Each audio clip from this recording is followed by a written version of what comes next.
Langit malam Bali tampak bersih setelah hujan reda, tetapi langkah Raga terasa berat ketika ia meninggalkan restoran Ghana Coffee and Bar.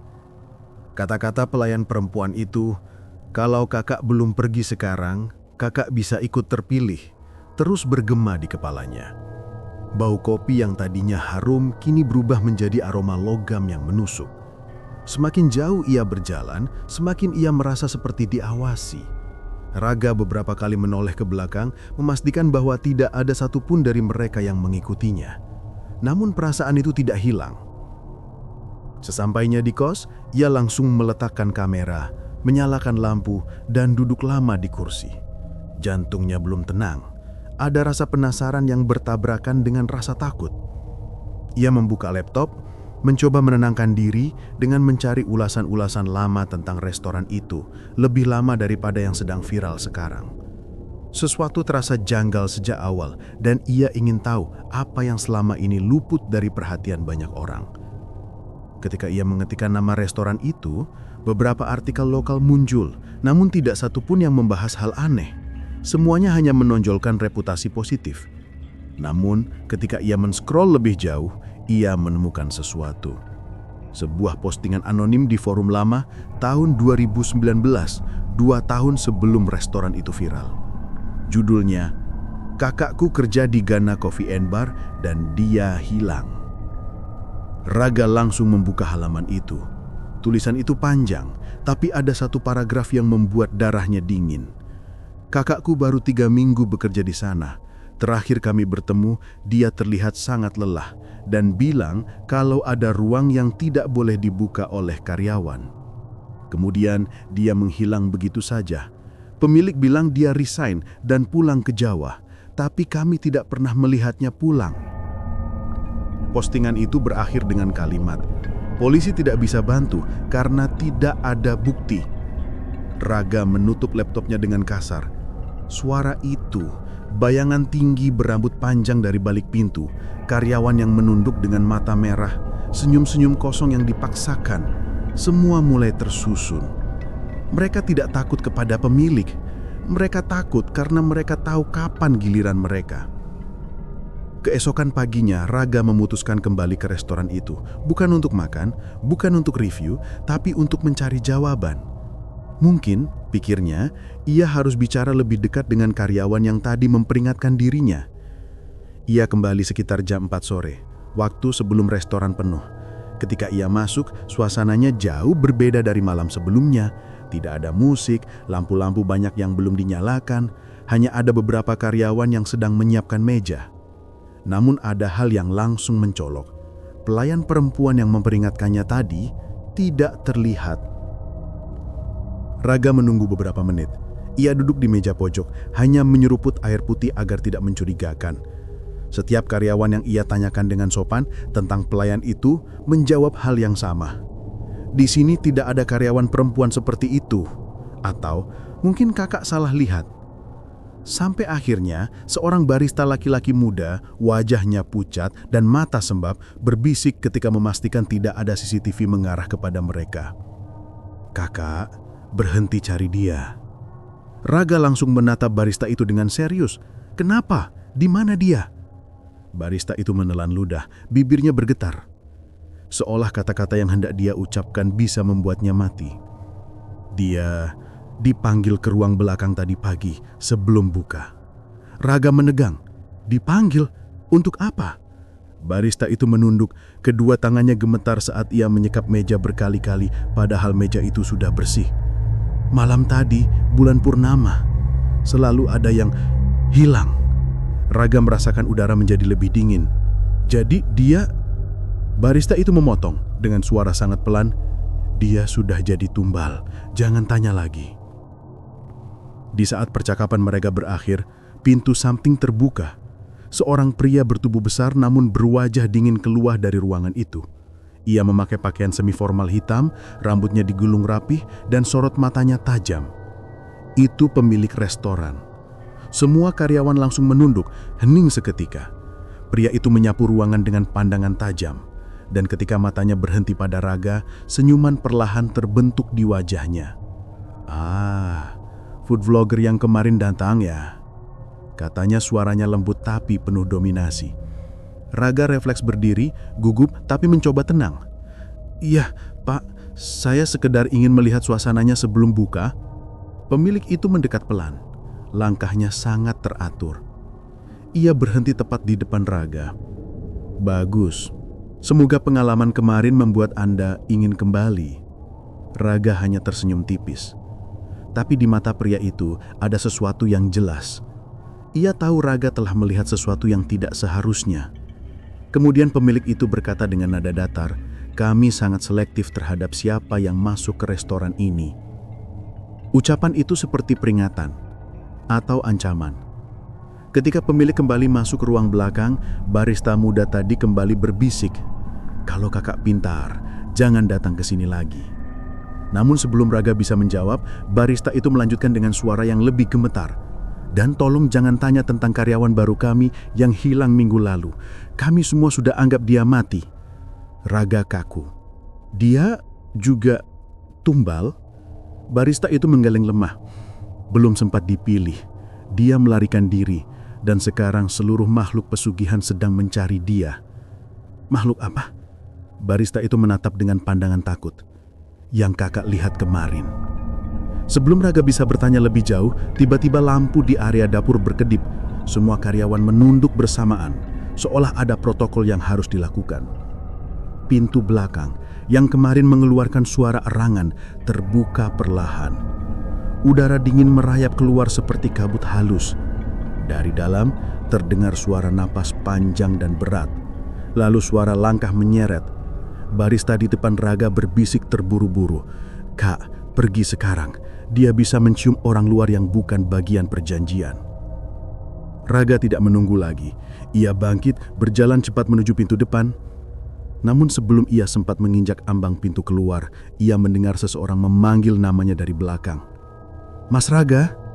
Raga menoleh. Seorang perempuan berdiri di ujung lorong dapur, wajahnya pucat, matanya kosong. "Itu pelayan yang tadi katanya sudah hilang." Raga membeku. Perempuan itu menggeleng pelan, lalu mengangkat tangan menunjukkan sesuatu. Tangannya memegang kartu identitas seorang karyawan baru. Nama di kartu itu, Nadira, karyawan baru. Di bawah namanya ada cap merah, hilang. Perempuan itu kemudian berbisik, "Dia belum mati, tapi dia akan mati malam ini." Wajahnya tiba-tiba berubah pucat keabu-abuan, seperti membusuk. Matanya gelap, bibirnya terkulai.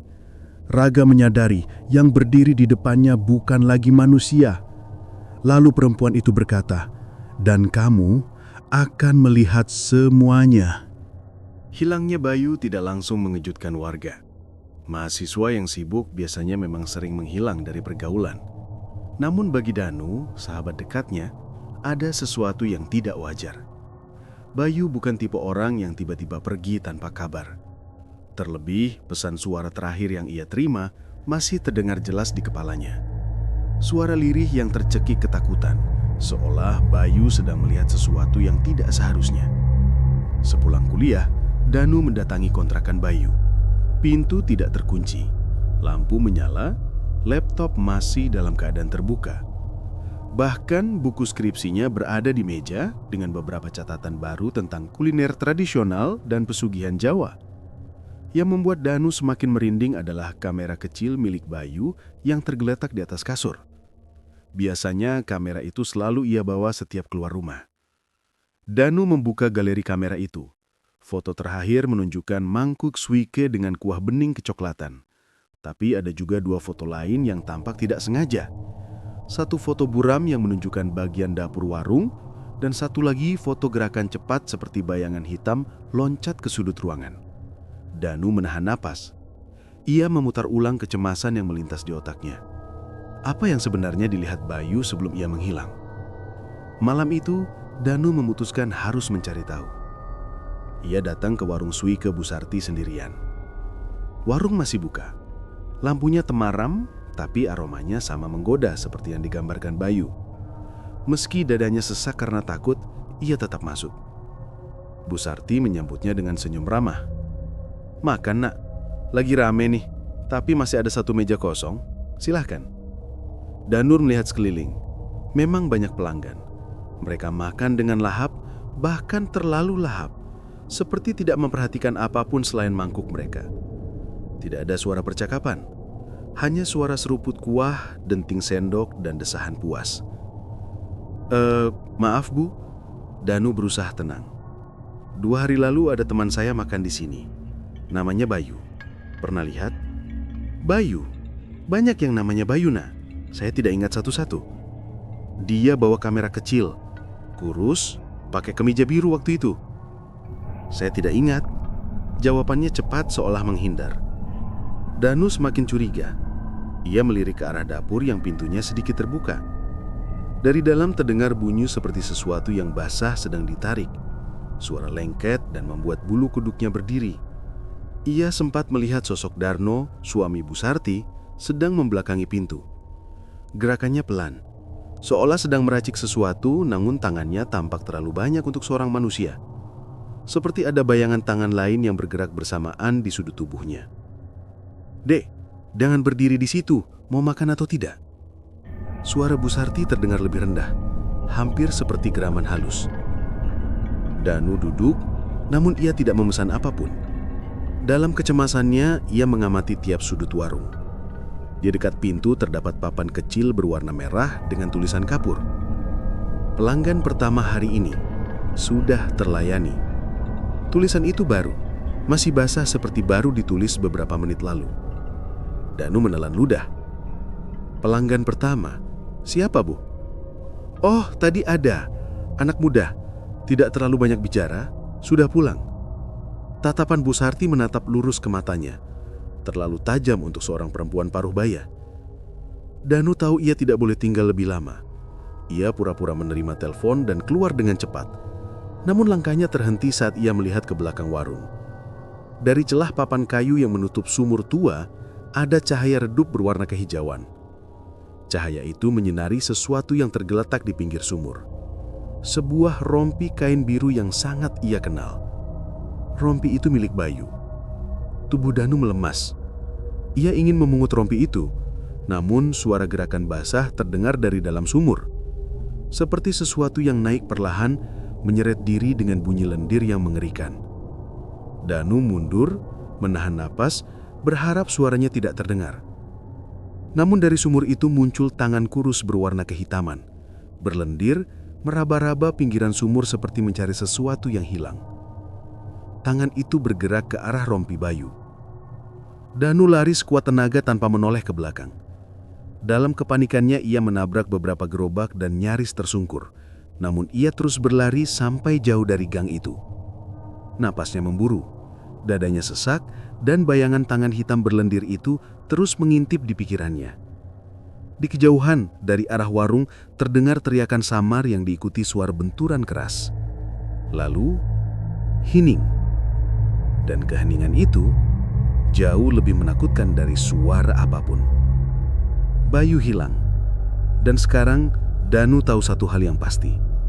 Warung Suike Bu Sarti bukan warung biasa. Dan seseorang atau sesuatu di dalamnya baru saja mendapatkan tumbal pertamanya. Keesokan paginya, gang kecil di dekat warung Suike Bu Sarti dipenuhi bisik-bisik warga. Bukan tentang Bayu, karena tidak ada yang tahu ia hilang, melainkan tentang aroma aneh yang sejak subuh berkeliaran dari arah dapur warung itu. Aroma itu bukan sekadar bau masakan. Bercampur gurih dan sedap, ada lapisan bau lain yang membuat perut mual. Anyir tipis seperti darah yang mengering dan wangi tanam basah yang menusuk. Beberapa warga yang melintas mengernyit, tetapi tidak berani bicara keras-keras. Warung itu terlalu ramai dan banyak yang takut jika bicara buruk soal rezeki orang lain. Hanya satu yang berani jujur, Pak Rasmin, penjaga pos ronda. Ia sejak dulu sudah curiga. Warung Bu Sarti baru buka beberapa hari, tetapi jumlah barang yang dibawa Darno dan istrinya setiap dini hari tidak masuk akal.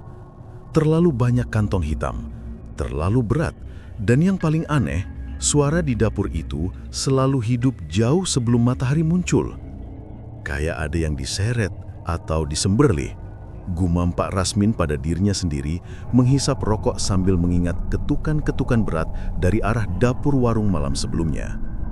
Siangnya, ketika warung kembali penuh, dua gadis SMA yang sedang mengantar paket melewati jalan belakang warung.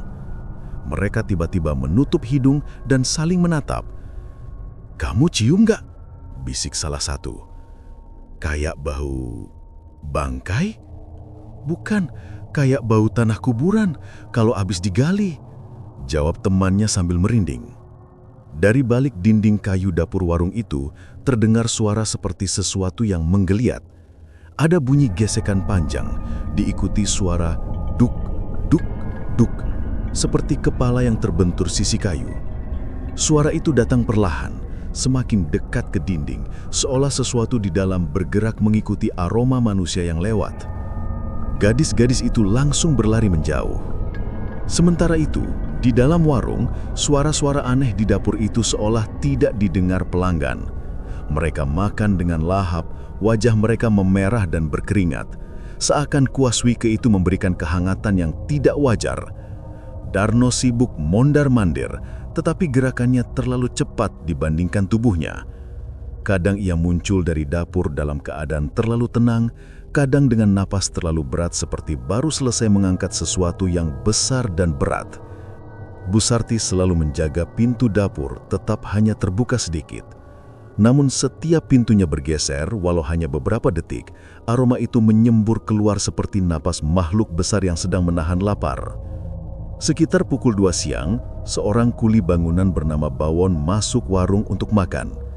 Ia duduk sendirian dan otomatis menjadi pelanggan pertama untuk sesi makan siang.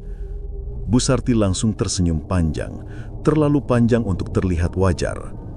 "Mas Bawon ya? Sering lewat sini? Hari ini makan sendiri?" "Iya Bu, teman-teman lagi kerja di proyek seberang." "Bagus, Mas dapat porsi paling istimewa." Mangkuk suike Bawon datang dengan kuah lebih pekat, lebih panas, dan aroma lebih tajam. Bawon yang terbiasa makan makanan pedas tidak curiga. Namun saat ia mengaduk kuah, ada sesuatu yang mengambung sekilas, seperti urat hitam atau rambut basah yang melingkar. Saat ia mencoba memperjelas pandangan, bahan itu sudah tenggelam. Ia makan juga, dan dari dapur terdengar suara lirih, seperti helaan napas puas. Seorang pelanggan lain, seorang perempuan paruh baya, menengok ke arah dapur.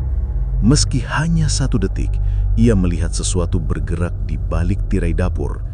Sebuah bayangan gelap, tinggi, bahunya naik turun seperti sedang bernapas berat. Ada suara gluk, gluk, seolah ia sedang menelan air liur. Perempuan itu langsung memalingkan muka, tangan gemetar memegang sendok. Tak ada yang berani menegur, tak ada yang berani bertanya. Menjelang sore, Danu kembali ke gang itu, berusaha memeriksa sekitar warung saat tidak ada pelanggan. Ia mendekat ke dapur lewat jalur samping. Dari celah papan belakang, ia mencium bau yang lebih kuat, seperti perpaduan daging busuk dan lumpur rawa. Lalu ia mendengar suara itu. Suara menghisap, lambat, dalam, seperti lidah panjang yang sedang menyeret cairan di lantai. Setelah itu, suara tulang retah pelan, seolah ada yang digigit habis-habisan. Danu menahan napas. Ia berdiri di balik dinding kayu, mendengarkan. Darno berbicara pelan di dalam. Suaranya bergetar, seperti sedang menenangkan sesuatu. "Tenang, ini baru satu, malam ini ada lagi. Kamu jangan marah dulu, tunggulah." Danu membeku.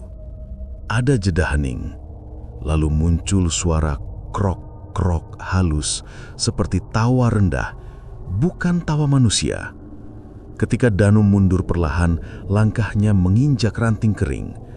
Krak! Suaranya terdengar jelas.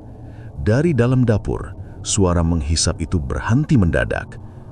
Danu langsung lari dan bersembunyi di balik tumpukan barang. Dari celah kecil, ia melihat Darno keluar dari dapur. Wajahnya pucat, namun ia tampak mencium udara seperti sedang melacak bau seseorang. Matanya memerah mengelilingi warung, mencari sumber suara.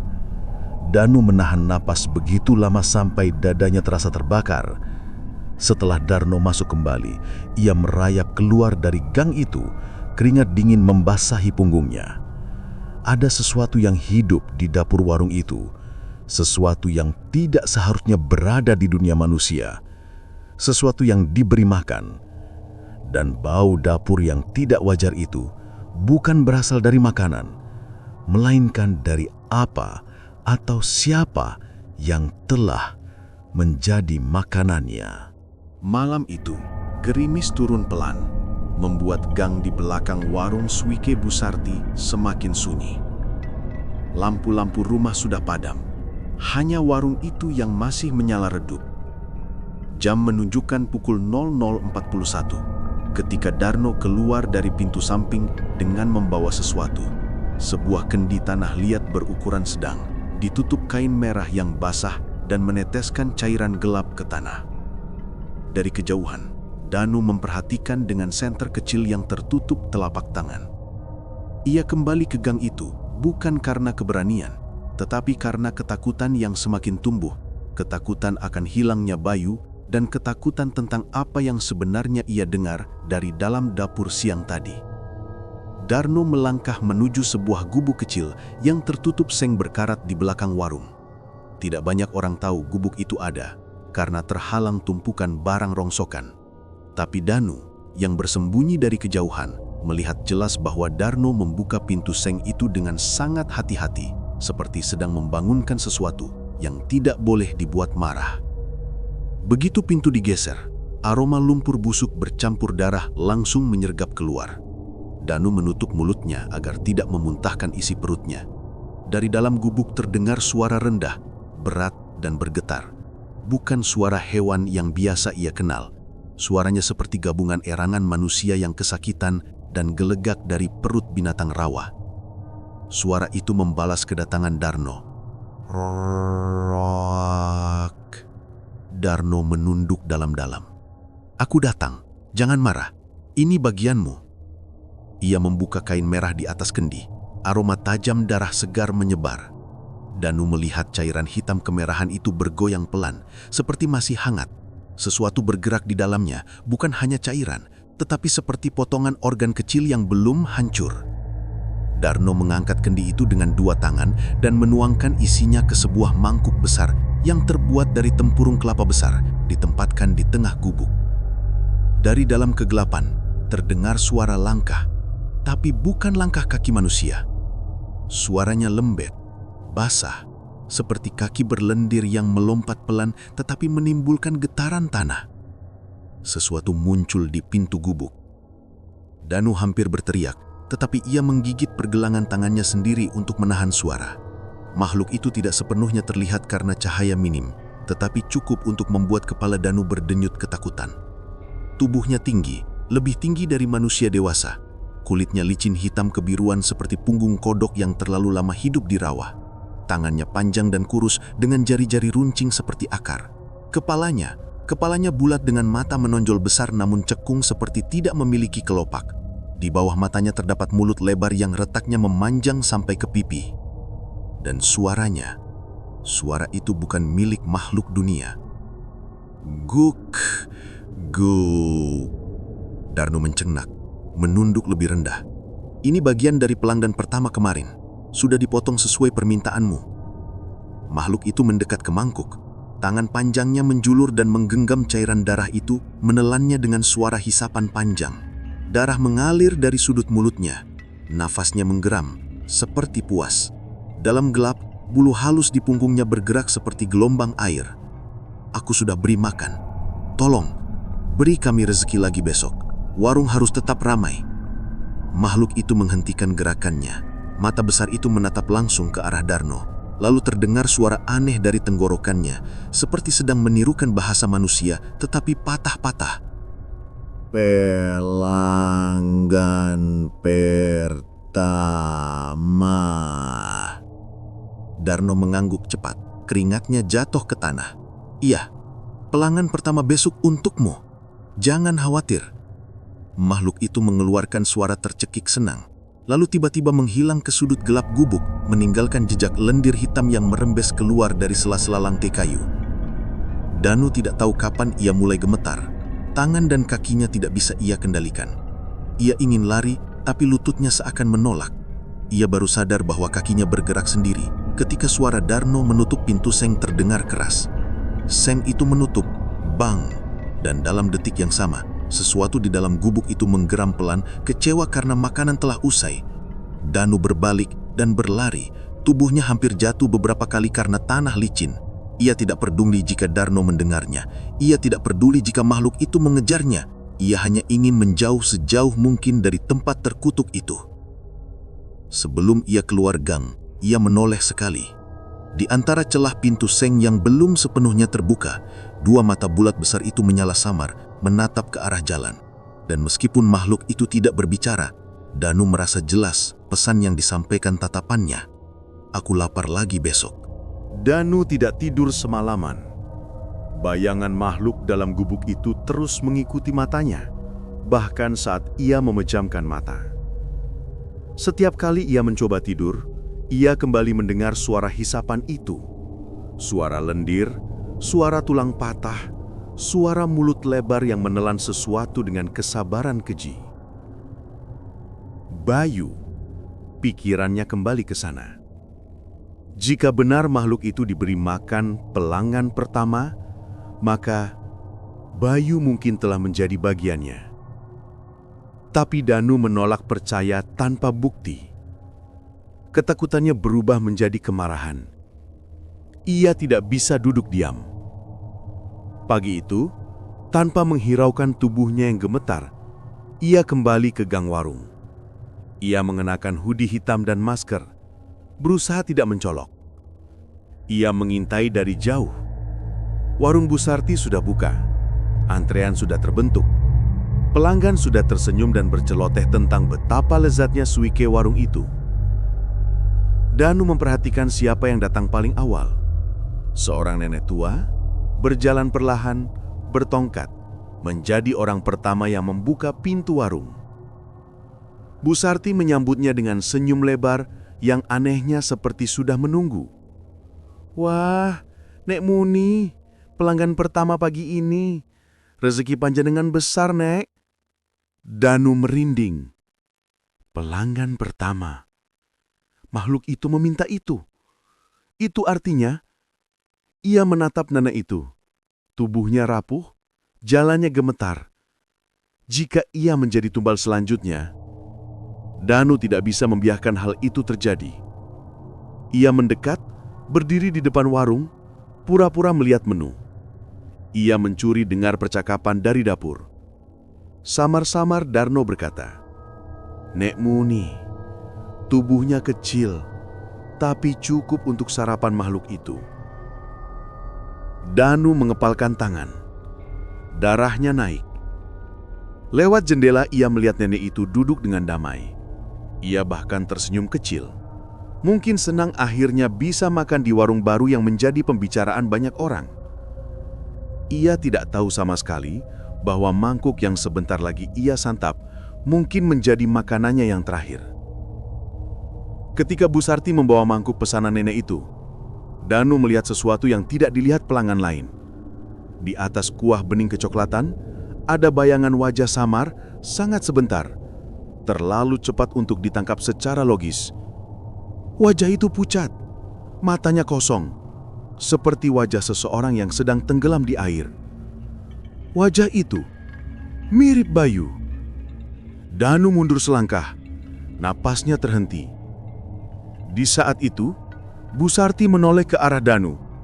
Tatapannya tepat ke arah Danu. Mata perempuan itu menyipit, seolah ia mengenali Danu meski wajahnya tertutup masker. Kemudian bibirnya bergerak pelan, tanpa suara, tetapi jelas. Kamu ikut campur lagi. Danu langsung pergi, namun sebelum ia benar-benar menjauh, sebuah tangan kecil mencolek pinggangnya dari sebelah kanan. Seorang bocah laki-laki umur sekitar 7 tahun memandangnya dengan mata bulat. Mas ngintip ya? Hah? Tidak. Kamu siapa? Aku kucunya Nek Muni. Aku nunggu di luar. Nenek bilang habis makan mau langsung pulang. Danu menatap bocah itu. Bajunya lusuh, sandalnya robek. Matanya terlalu polos untuk mengerti bahaya. "Nak, nenekmu sering makan di sini?" "Baru pertama kali. Katanya kalau makan di sini, orang yang sakit bisa cepat sembuh. Nenekku kan sering sesak napas." Danu merasakan dada seperti ditusuk. Tepat di belakangnya, terdengar suara kursi bergerak dari dalam warung. Danu menoleh pelan. Ia melihat nenek Muni mulai menyantap suike panasnya. Setiap suap yang masuk ke mulut nenek itu membuat lendir halus di bibirnya semakin banyak. Namun ia tidak menyadarinya. Sementara itu, Bu Sarti berdiri di dekatnya, dengan tatapan terlalu puas untuk seorang penjual makanan. Danu hanya punya beberapa detik. Ia harus memilih melakukan sesuatu. "Sini mas, cerita," kata bocah itu tiba-tiba. "Kemarin aku lewat sini malam-malam. Aku lihat ada kodok raksasa. Matanya besar sekali, kayak lihat aku." Danu langsung berjongkok, jantungnya berhenti seperdetik-detik. "Kamu lihat di mana?" "Di belakang warung, di dekat gubuk seng itu." Danu menggigit bibirnya. Bocah ini bisa melihat sesuatu yang sama seperti dirinya. Artinya, makhluk itu mulai menampakkan diri pada orang lain. "Nak, kamu tunggu di sini. Jangan masuk, jangan mendekati warung itu. Kalau..." Sebelum ia selesai bicara, pintu warung berbunyi keras dibuka. Bu Sarti berdiri di ambang pintu. Wajahnya datar, tetapi mata itu berubah seperti mata kodok. Bundar, basah, cekung, dan memantulkan bayangan Danu. "Mas," katanya dengan nada lembut yang tidak cocok dengan wajahnya. "Kenapa mengajak anak kecil pergi? Neneknya sedang makan. Sini, bantu hantar pulang." Danu mundur. Bocah itu ikut mundur, bersembunyi di belakangnya. Darno tiba-tiba muncul dari dapur, menatap mereka berdua dengan sorot yang sama dinginnya. Dan untuk pertama kalinya, Danu menyadari sesuatu. Pasangan itu bukan hanya memberi makan makhluk, tapi mereka juga sudah mulai berubah. Bukan hanya karena pesugihan, tetapi karena makhluk itu mulai memakan jiwa mereka sedikit demi sedikit. Saat Danu menarik bocah itu menjauh, Bu Sarti mengeluarkan suara yang tidak seharusnya bisa keluar dari tenggorokan manusia. "Pelanggan pertama." Suara itu bukan suara manusia, bukan suara perempuan. Itu suara makhluk dalam gubuk seng. Dan Danu tahu, hari ini seseorang akan hilang lagi jika ia tidak bertindak. Entah itu nenek Muni atau dirinya sendiri. Hujan turun sejak sore, mengguyur jalanan desa hingga memantulkan cahaya lampu-lampu toko yang redup. Warung suike Bu Sarinah tampak lebih gelap dari biasanya. Tirai bambu di depan warung bergoyang lambat tertiup angin, menciptakan suara gesekan yang terdengar seperti bisikan halus. Malam itu, Lemi merasa ada sesuatu yang berbeda. Aroma tanah basah bercampur dengan wangi tajam bumbu suike menyeruak dari dapur. Namun entah kenapa, bagi Lemi, aromanya justru seperti daging busuk yang mengendap terlalu lama. Bu Sarinah berdiri di dekat tungku. Wajahnya pucat dan berkeringat meski api kecil menyala redup. Di bagian belakang warung, Ki Suara juga sudah hadir, duduk di kursi rotan dengan tatapan kosong yang mengarah ke pintu masuk. Lemi memperhatikan keduanya dari jauh. Ada kecemasan aneh di wajah Bu Sarinah, seperti seseorang yang tahu sesuatu buruk akan datang namun tak bisa berbuat banyak. "Lemi?" panggil Bu Sarinah tiba-tiba, suaranya serak dan bergetar. "Nanti kalau ada pelanggan datang, kamu jangan kemana-mana. Berdiri di dekat meja kasir, jangan campur tangan, jangan komentar, apapun yang terjadi." Lemi menahan nafas. "Maksud, Bu..." Bu Sarinah tidak menjawab. Ia hanya menatap Lemi lama, seperti meminta maaf tanpa kata-kata. Dan seolah semesta menjawab, bel pintu kecil di atas pintu masuk berbunyi kring. Seseorang masuk. Lemi merinding saat melihat siapa yang datang. Seorang lelaki tua memakai jas lusuh, wajahnya pucat seakan kelelahan, namun matanya tajam seperti sedang mencari sesuatu. Pria itu menghapus air hujan dari rambutnya, lalu melangkah masuk tanpa berkata apa-apa. Kiswara berdiri perlahan. Tamu yang ditunggu. Kata-katanya membuat Lemmy kian gelisah. Di kepalanya, semua potongan informasi mulai menyatu. Pelanggan yang memilih sendiri makanan tanpa sadar, mereka yang pergi tanpa membayar, jejak langkah berat di malam-malam tertentu, dan rasa bersalah yang terlihat jelas di wajah Bu Sarina. "Silahkan duduk," ucap Kiswara sambil memberi isyarat halus. Pria tua itu duduk tetapi tidak melihat menu. Dengan suara serak ia berkata, "Saya pesan suike spesial yang paling istimewa." Kalimat itu membuat tubuh Bu Sarinah gemetar. Lemmy memperhatikan wajahnya, pucat, takut, nyaris menangis. Lemmy hampir maju untuk menanyakan apa yang terjadi, namun Kiswara memberi tatapan tajam seolah memperingatkan. Bu Sarinah kembali ke dapur. Lemmy tak bisa diam. Ia berusaha melihat ke dapur dari sela-sela rak bambu, namun pandangannya terhalang. Yang bisa ia dengar hanyalah suara panci bergerak, suara pisau, dan sesuatu lain. Suara lembut seperti bisikan yang berasal dari lantai. Bisikan itu ritmis, seperti doa dalam bahasa kuno yang tak ia mengerti. Kiswara bergerak ke tengah ruangan dan menancapkan sebuah dupa kecil di meja pelanggan itu. Asap tipis naik, membentuk garis-garis halus di udara yang membuat ruangan tampak seperti berkabut. Pria tua itu menghirup aroma dupa lalu tersenyum samar. Senyum itu membuat Lemmy ketakutan tanpa alasan. Ada sesuatu yang salah dengan pria itu, bukan sekedar pelanggan biasa. Tidak, dia seperti seseorang yang tahu, yang menanti, yang siap menjadi sesuatu. Bu Sarinah muncul membawa mangkuk. Tangannya bergetar begitu keras hingga kuah hampir tumpah. "Maaf, ini suike spesialnya." Suaranya pecah. Pria tua itu menatap mangkuk itu, kemudian menatap Bu Sarinah lama. Lemmy merasakan dadanya sesak seolah pria tua itu sedang melakukan sesuatu lewat tatapan itu. "Ini, pesugihanmu masih berjalan, Sarina. Dan hari ini, tumbalnya memang waktunya." Bu Sarinah menggigit bibir bawah, menahan isak. Kiswara tampak murka. "Tuan tidak seharusnya bicara begitu di depan." "Itu," pria tua itu memotong sambil menatap Lemmy. "Anak itu sudah mencium baunya. Ia sudah melihat jejak-jejaknya, cepat atau lambat. Kamu harus berurusan dengannya."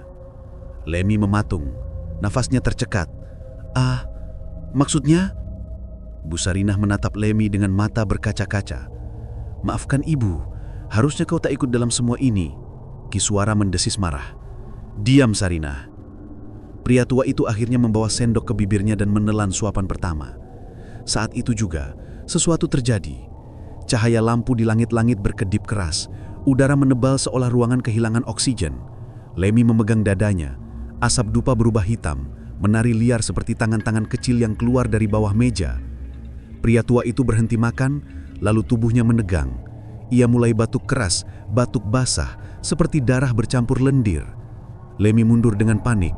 Bu Sarinah menutup mulutnya, menahan teriakan. Pria tua itu roboh, tubuhnya bergetar hebat, matanya memutih. Dari bawah meja, bayangan besar merayap perlahan. Lemmy ingin lari tapi kakinya tak mau bergerak. Bayangan itu naik ke tubuh pria tua itu, menutupinya, menelan sesuatu dari dalamnya. Ruangan bergetar seperti dipenuhi dengung 1000 lebah. Pria tua itu mengeluarkan nafas terlahir. Tubuhnya membiru. Kiswara menunduk hormat kemudian berkata lirih, "Tumbal, diterima." Bu Sarinah menangis diam-diam. Lemmy menatap semuanya dengan wajah kaget, marah dan takut bercampur jadi satu. Lalu Kiswara berbalik memandang Lemmy. Tatapannya lebih gelap dari bayangan itu sendiri. "Sekarang," katanya dengan suara rendah dan penuh ancaman, "kau sudah melihat ritualnya. Kau tahu terlalu banyak. Malam ini bukan hanya tumbal yang dipilih, tapi juga saksi yang harus menjaga rahasia." Lemmy mulai mundur, tapi Kiswara tersenyum miring. "Dan itu adalah dirimu." Malam itu, rumah Ruslan terasa lebih dingin dari biasanya. Angin yang lewat seakan membawa desis halus, seperti seseorang yang sedang memanggil dari balik tembok.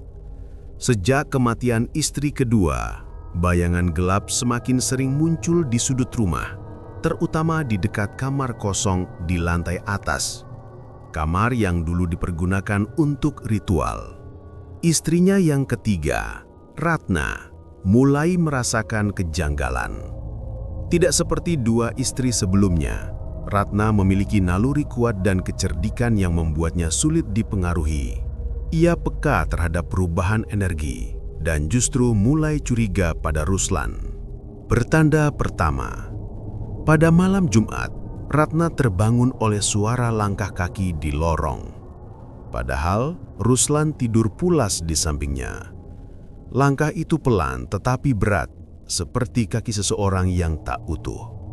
Ketika ia membuka pintu kamar, lorong itu kosong, kecuali satu hal: bekas telapak kaki basah menuju kamar ritual.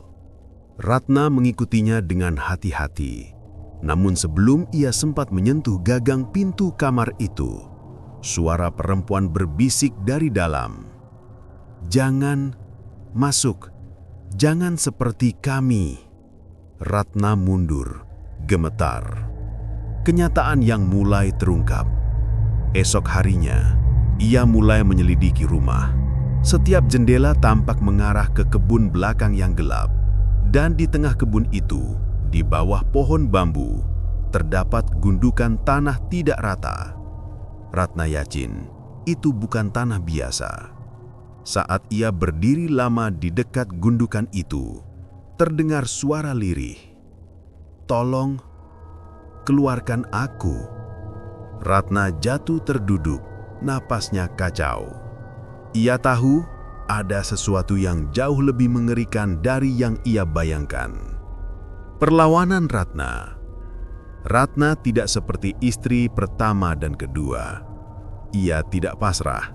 Ketika Ruslan mulai bertingkah aneh, lebih sering keluar malam-malam, membawa dupa, dan menutup ruang ritual dengan kain hitam, Ratna mulai menyusun rencana. Ia menyiapkan garam, bunga 7 rupa, dan gunting baja, benda-benda yang diajarkan neneknya dulu untuk menangkal makhluk halus. Malam itu, saat Ruslan tertidur, Ratna membuka kamar ritual. Bau busuk dan anyir langsung menyergap. Di tengah ruangan, terdapat sesajen, kain putih berlumur darah, dan topeng kayu hitam yang tampak hidup. Ketika Ratna mendekat, topeng itu bergerak sendiri. "Giliranmu sudah dekat." Namun, Ratna tidak mundur. Ia menaburkan garam dan bunga di sekeliling ruangan. Tiba-tiba, sosok perempuan mengenaskan, wajahnya rusak dan matanya hampa, muncul dari sudut ruangan. Itu arwah istri pertama. Ia menunjuk Ratna, bukan untuk menteror, tapi memperingatkan. "Lari sebelum dia menumbalkanmu." Konfrontasi dengan Ruslan. Keesokan paginya, Ruslan mendapati ruang ritual penuh garam dan bunga. Wajahnya berubah murka. Sorot matanya bukan lagi seperti manusia biasa, lebih gelap, lebih lapar. "Kamu sudah membuka sesuatu yang bukan urusanmu, Ratna. Sekarang, kamu tidak akan bisa pergi." Di detik itu, Ratna sadar. Ruslan tidak hanya terikat pesugihan, ia telah dikuasai sesuatu. Ratna berlari keluar rumah, tapi pintu menutup sendiri. Suara perempuan-perempuan yang telah menjadi tumbal Ruslan menggema. "Selamatkan dirimu, atau kami akan menarikmu bersama." Angin malam menyapu halaman belakang warung yang lembab, membawa aroma lumpur dan sisa-sisa darah ritual malam sebelumnya. Lemmy berdiri terpaku. Tubuhnya masih bergetar setelah apa yang ia lihat. Tumbal manusia, bayangan yang memakan ruh, dan kiswara yang mengucap mangkra dengan mata hitam legam. Dunia yang selama ini ia anggap wajar, kini berubah menjadi mimpi buruk yang hidup. Bu Sarinah menarik Lemmy masuk ke dapur belakang. Tangan wanita itu dingin, gemetar hebat, seakan tulangnya sendiri takut.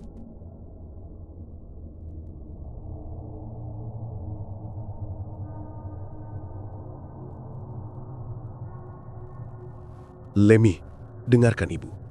Kita tak punya waktu," bisiknya panik. "Apa yang sebenarnya terjadi?" Lemmy balas, suara pecah. "Apa yang Kiswara lakukan? Kenapa harus ada tumbal? Kenapa warung ini..." "Shh," potong Bu Sarina cepat. Ia menutup mulut Lemmy dengan telapak tangannya. Dia bisa mendengar, bahkan jika dia sedang jauh dari sini. Lemmy menelan ludah. "Siapa dia?" Bu Sarinah menghela nafas panjang, nafas seseorang yang sudah lama memendam penyesalan. Ia memandang pintu dapur, memastikan Kiswara tidak kembali, lalu mulai berbicara dengan suara serendah mungkin. "Ada hal yang tidak pernah ibu ceritakan," katanya pelan. "Sebelum warung ini ramai, sebelum orang antre makan suike setiap malam, hidup ibu dan ayahmu sangat sulit. Warung kita tidak laku, utang menumpuk, dan ayahmu jatuh sakit. Saat itulah Kiswara datang." Lemmy menegang.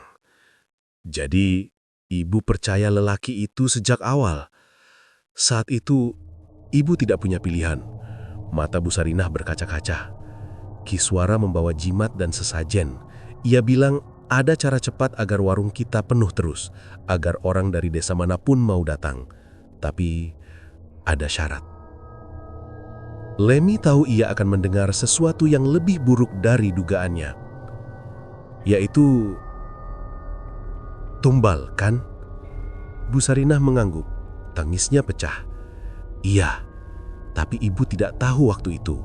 Kiswara hanya bilang ibu harus menyediakan mangkuk khusus, mangkuk yang selalu menjadi pesanan istimewa. Ibu kira itu cuma simbol ritual. Ibu tidak tahu bahwa mangkuk itu memanggil makhluk." Lemmy memegang dadanya sendiri. Tubuhnya serasa mau runtuh. "Makhluk yang memakan nyawa di bawah meja itu?" "Ya," bisik Bu Sarinah. "Ia disebut penyantap raga. Kiswara yang mengikatnya. Warung ini seperti altar. Siapapun yang tak kuat atau sedang sial saat makan di sini akan jadi tumbalnya." Lemmy merasa mual. Berarti selama ini yang hilang-hilang, yang pergi tanpa bayar, sebenarnya mereka tidak pernah pulang. Lanjut Bu Sarinah putus asa. "Dan ibu sudah membiarkan itu terjadi selama bertahun-tahun." Lemmy mencengkeram rambutnya sendiri. Tubuhnya serasa mau runtuh. "Kenapa ibu tidak berhenti? Kenapa tidak tutup warungnya?" Bu Sarinah terdiam lama. Terlalu lama. Lemmy menatap wajah ibunya dan ia akhirnya melihat hal yang tak pernah ia sadari. Kelelahan, ketakutan, dan beban dosa yang menggerogoti perlahan. "Karena jika ibu berhenti," suara Bu Sarinah bergetar, "makhluk itu akan menagih tumbal dari keluarga ibu sendiri." Lemmy membeku. "Jadi kalau warung berhenti memberi korban, maka keluarganya yang akan diserahkan. Termasuk aku?" Lemmy berbisik. Bu Sarinah memalingkan wajahnya. Tak perlu jawaban. Keheningan itulah jawabannya. Suara bendungan bambu di depan warung tiba-tiba bergeser keras. Lemmy dan Bu Sarinah sama-sama tersentak. Ada yang masuk. Langkah kaki berat, nafas dingin merayap dari celah pintu dapur. Kiswara kembali. "Lemmy," panggilnya dengan nada terlalu tenang. "Kita harus bicara." Bu Sarinah berdiri di depan Lemmy, melindungi seperti induk ayam yang melindungi anaknya dari elang. "Aku bilang, jangan dekat-dekat dia," bentaknya. Kiswara tersenyum tipis, senyum yang membuat Lemmy merasa kulitnya merinding seolah disentuh makhluk tak kasat mata. "Kau pikir kau bisa sembunyikan dia dari perjanjiannya, Sarinah? Anak itu sudah melihat ritual, sudah mendengar nama makhluk itu. Ia sudah terikat, entah kau mau atau tidak." Lemmy menelan ludah. "Aku tidak terikat apa-apa. Aku tidak mau ikut." Kiswara mendekat dan udara di sekitar tubuhnya berubah seperti asap. "Lemmy," ucapnya dengan keculikan melelahkan. "Kecuali seseorang dari keluarga Sarinah menjadi pemegang mangkuk, pesugihan ini runtuh. Dan jika runtuh, semua yang pernah ditumbalkan akan menagih kembali. Bayangan itu muncul lagi dalam pikiran Lemmy. Bayangan hitam tubuh pria tua yang mati dengan mata memutih. Suara serak terakhirnya. "Apa maksudmu menagih kembali?" tanya Lemmy pelan. Kiswara tersenyum lebih lebar. "Mereka akan bangkit, mencari tuannya, dan membunuh seluruh keluarga pemilik warung ini." Bu Sarinah menutup mulutnya. "Tidak, tidak Ki, jangan libatkan anak saya." "Kalau tidak Lemmy, siapa lagi? Kau? Kau sudah tidak kuat menjalani ritual. Kau gemetar bahkan sebelum menyalakan dupa." Kiswara memandang Lemmy seperti menilai seekor hewan yang akan dijadikan tumbal. "Kau punya darah kuat, Lemmy. Makhluk itu menyukaimu." "Aku menolak." Lemmy berteriak, mundur. Seluruh tubuhnya menolak apapun yang Kiswara katakan. "Aku tidak akan jadi penerus pesugihan. Aku tidak mau makan korban. Aku tidak mau."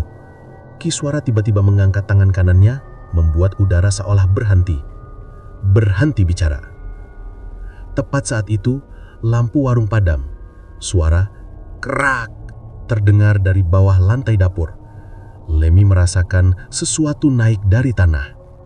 Sesuatu yang dinginnya menusuk sampai sumsum tulang. Penyantap raga. Makhluk itu bergerak, seolah mendengar panggilan. Bu Sarinah jering kecil. "Kiswara, jangan keluarkan dia dekat Lemmy." Kiswara mengabaikannya. "Lemmy," katanya tenang namun menakutkan, "malam ini kau punya dua pilihan. Menjadi penerus ritual atau menjadi tumbal berikutnya." Lemmy mematung. Bayangan hitam itu mulai naik ke lantai. Bentuknya membesar. Nafasnya terdengar seperti ratusan mulut lapar yang menggeram. Dan dalam kegelapan, dua mata merah menyala tepat mengarah ke Lemmy.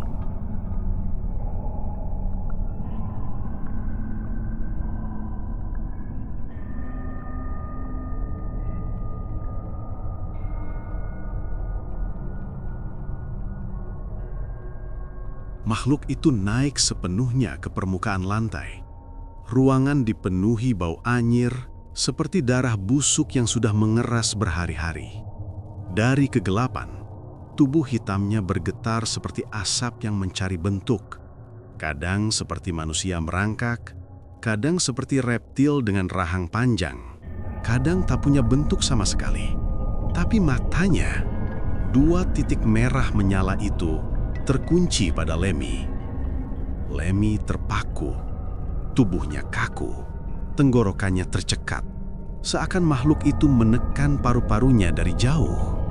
Suara lirih seperti bisikan kuno bergaung dalam kepalanya, membuat bulu kuduknya berdiri. Kiswara mengangkat dupa dan memapah asap hitam ke arah Lemmy. "Makhluk itu sudah memilihmu," katanya pelan namun penuh kuasa. "Kau tidak bisa lari lagi, tidak sekarang." "Aku tidak mau," Lemmy berteriak. Tapi suaranya teredam. "Aku bukan penerus kalian. Lebih baik aku mati daripada ikut pesugihan." "Tepat," Kiswara menyeringai.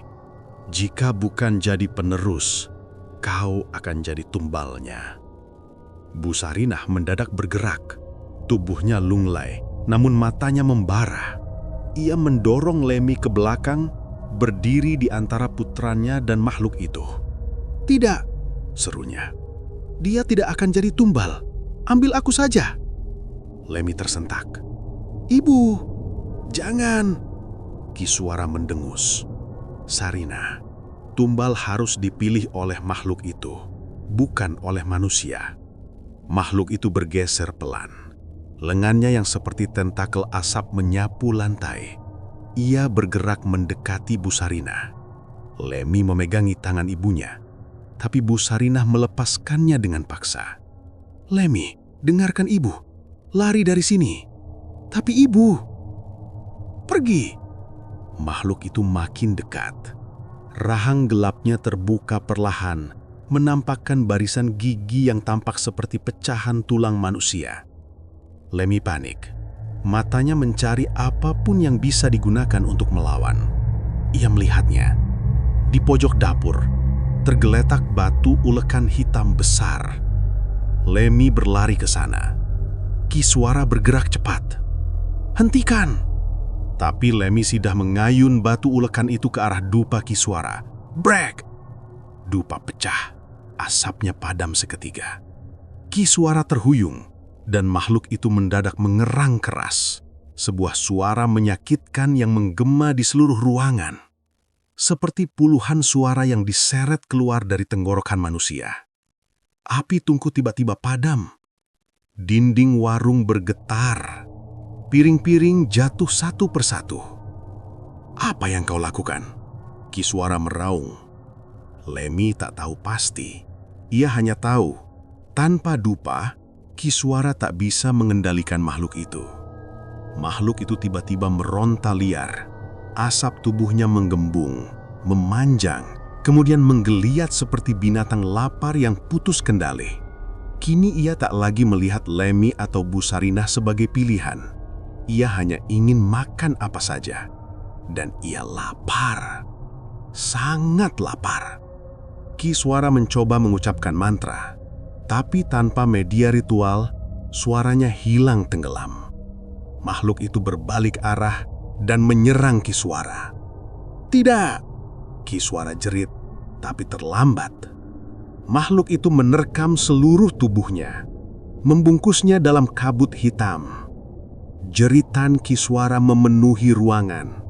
Jeritan seseorang yang tidak hanya dimakan dagingnya, tapi dicabik jiwanya. Bu Sarinah menutupi telinga Lemmy. Lemmy memejamkan mata kuat-kuat. Tubuhnya bergetar. Jeritan itu berlangsung lama, terlalu lama, sampai akhirnya hilang mendadak. Hening. Makhluk itu berubah bentuk menjadi gelembung asap hitam tebal. Lebih besar, lebih liar, tak terikat oleh apapun lagi. Dan ia kembali menatap Lemmy. Bu Sarinah maju, berdiri di depan Lemmy. "Tidak, ambil aku saja." Tangannya gemetar, tapi tubuhnya tegak menghadapi makhluk itu. Makhluk itu mendekat. Hanya sejengkal lagi jarak antara rahangnya dengan Bu Sarinah. Lemmy tak sanggup. Ia berlari ke tengah dapur dan berteriak, "Aku penerusnya, ambil aku, lepaskan ibuku." Makhluk itu berhenti bergerak. Bu Sarinah menoleh kepat. "Lemmy, jangan!" Makhluk itu bergetar, seolah merasakan perjanjian baru. "Aku!" Lemmy berteriak lagi, meskipun suaranya pecah. "Aku yang menggantikan ritual. Aku yang jadi pengendalimu baru. Bukan dia." Makhluk itu bergelombang. Asap hitamnya mengecil sedikit, seperti menimbang-nimbang. Suasana menjadi sangat dingin. Lemmy menatap mata makhluk itu tanpa berkedip. "Aku pilih. Jadi penerus. Asal ibu selamat." Makhluk itu merayap mendekat, lalu menutupi tubuh Lemmy. Ia merasakan dingin menusuk tulang seperti jutaan jarum masuk ke kulitnya. Ruangan berputar. Dunia terasa jauh. Ia mendengar bisikan-bisikan asing. Bahasa yang bukan bahasa manusia. Bu Sarinah menjerit sambil mencoba menarik Lemmy. "Jangan ambil dia! Jangan!" Seketika, makhluk itu mendorong tubuh Bu Sarinah ke belakang. Wanita itu terpental mengenai dinding. Lemmy terengah. Suaranya hampir hilang. "Ibu! Ibu! Aku tidak apa-apa." Tapi itu bohong. Tubuhnya mulai terasa berdarah di dalam. Matanya perih. Kepalanya seperti dipenuhi suara-suara yang memerintah. "Terima kami. Kendalikan kami. Beri kami makan." Lemmy mencoba bertahan. Tapi tubuhnya mulai kehilangan pijakan. Dan kemudian makhluk itu berhenti. Asapnya berkumpul, mengecil, lalu masuk ke dalam tubuh Lemmy lewat dada. Lemmy menjerit keras. Bu Sarinah menangis sambil memeluk wajahnya. Dalam beberapa detik yang terasa seperti usia, suara makhluk itu hilang. Asap lenyap. Ruangan menjadi sangat-sangat hening. Lemmy jatuh tersungkur. Tubuhnya bergemetar. Nafasnya tidak stabil. Matanya sedikit berubah. Ada bayangan hitam di irisnya. Bu Sarinah berlutut, memegangi wajah anaknya. "Lemi, Lemi, jawab ibu." Lemi membuka mata perlahan. Senyumnya pucat. "Ibu," suaranya serak dan berat. "Tolong, jangan dekat-dekat." Bu Sarinah bingung. "Kenapa? Kau selamat, nak. Kau selamat." Lemi menatap mata ibunya dan air mata jatuh dari sudut matanya. "Aku bukan Lemi yang sama lagi." Pada saat itulah, meja tempat pelanggan biasanya makan tiba-tiba retak dari tengah. Krak! Seolah beban tak kasat mata menekannya. Retakan itu membelah meja menjadi dua bagian sempurna. Lemi menatapnya, dan ia mulai memahami sesuatu. Perjanjian tidak berakhir, ia hanya berubah tangan, dan bayangan di dalam tubuhnya masih lapar. Sangat lapar.